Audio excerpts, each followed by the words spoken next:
Hi everybody, my name is Adam Meyer. I am back here with another video, and today we're going to go over why is the market dipping and how can we take advantage of it. So if you've been following the market the past few weeks, it has come down quite a bit, and I've been prepared for it. I've actually increased my dollar cost average buy-in, so every week I have a certain amount hit my portfolio. I've actually increased that when the market comes down. The market continues to dip, I'll continue to buy, and if it continues to go higher, I will also continue to buy. I am not selling, I'm not letting the fear get me, the recession, blah, blah, blah, blah, blah. It's all manipulated by basically the Fed, the economy, and everything else going on in the world. But the reason it's come down so much, it comes down with the NASDAQ, the S&P, the Dow Jones, stocks in general, and also crypto. It's basically done because of the Fed. The Federal Reserve, they control basically the money the U.S. prints and releases into the economy.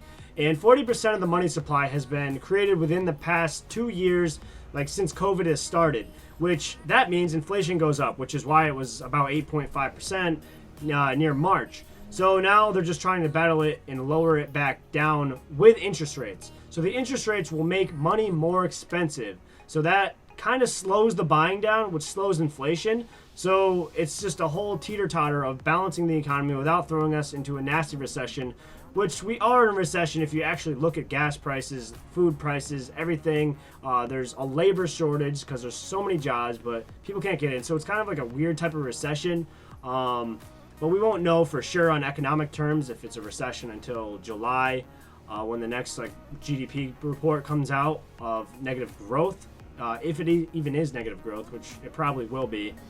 But by the end of this year of 2022, they expect the interest rates to be 2% and the end of 2023 to be 3%. So the market has dipped so much because of the fears of the interest rates, like hurting companies and whatnot. So that's what the market has priced in.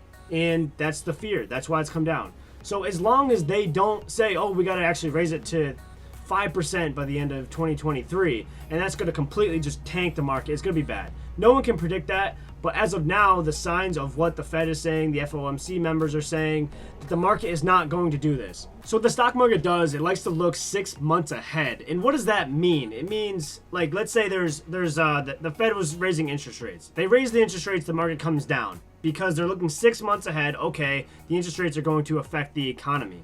Now, let's say 6 months ahead from now, let's say those interest rates actually affect inflation, and inflation comes down to 7%, to 6%, to 5%, down to 3%, and then down to 2%.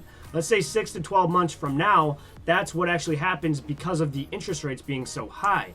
The market will tend to look ahead and be like, all right, we're going to correct ourselves and work our way back up higher because we're going to anticipate a recovery of the economy in a lower inflation rate. So then getting in a recession is why people make so much money. That's why Warren Buffett's done it. All these other billionaires have done it. Millionaires, like newer millionaires coming up, they're buying in these recessions when people are scared, when the news says recession, recession, recession, gas prices, blah, blah, blah, blah, blah. It's bad. There's blood in the street. Boom. That's when you got to buy these stocks. It's not financial advice, but that's when I'm buying. That's like what I've learned from other people on YouTube. But that's what you got to do. You know what I'm saying? So there's another thing too. There's also going to be midterm elections for the U.S. Presidential elections, and that is happening in November. We have Jerome Powell, which is the head of the Federal Reserve. He's meeting with Joe Biden here pretty soon, and it's got to look good. Okay, Donald Trump was like, all right, when Biden gets in, the stock market's going to crash. I'm not trying to get into politics here, but that's what he said as a fact. And then what happened? The stock market has crashed. Now, it's not necessarily because of politics, but it's just because of the overall, just the cycles of the market and whatnot. But from what Trump said, the market has crashed. And now Biden is now meeting with Powell. And Biden's probably going to be like, all right, we got to recover this market. How are we going to do it? I don't know. Maybe it's going to be like where Powell now starts to bring the market up. It looks good for Biden for midterms. Midterms come up. Oh, he fixed the economy. Okay, this is just stupid ass politics again. Doesn't really make sense, but that's the whole gist of this scam ass country. I love it, but it can be kind of scammy when it comes down deep and dirty with these economic things. But that might happen, and then December comes around, and he's like, all right, inflation's still too high. We can't keep printing the money like this, blah, blah, blah, blah. tank the market again. I don't know. I don't have a crystal ball, but that could be something that we can keep an eye on to influence these markets coming into November. But let's just see. And I'm looking to take advantage of it and make money as this goes up. So guys, reach out to me if you want.